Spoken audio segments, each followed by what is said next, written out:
KPHB police station పరిధిలో వివాహిత బలవన్మరణం కలకలం రేపుతోంది. 6th ఫేజ్లోని ఎస్వీఎస్ ఎలిగెంట్ అపార్ట్మెంట్లో ఈ ఘటన చోటు చేసుకుంది. రూములో ఉరివేసుకొని ఆత్మహత్యకు పాల్పడింది పూజశ్రీ డెత్ ప్రస్తుతం మిస్టరీగా కొనసాగుతోంది. భర్త సునీల్ను పోలీసులు విచారిస్తున్నారు. పూజశ్రీ మరణంపై పోలీసులకు సోదరి సౌమ్యశ్రీ ఫిర్యాదు చేశారు.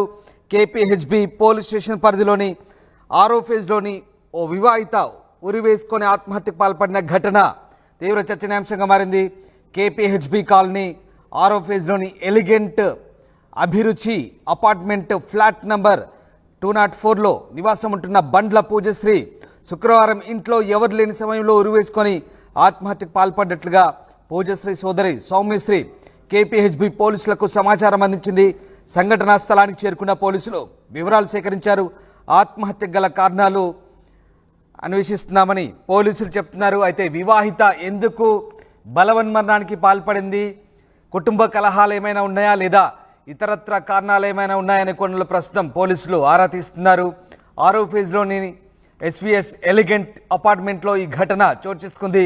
రూములో ఉరివేసుకొని పూజశ్రీ బలవన్మరణం చెందడంతో ఆమె సోదరి ఇచ్చిన ఫిర్యాదుతో ప్రస్తుతం పోలీసులు లోతైన దర్యాప్తు చేస్తున్నారు.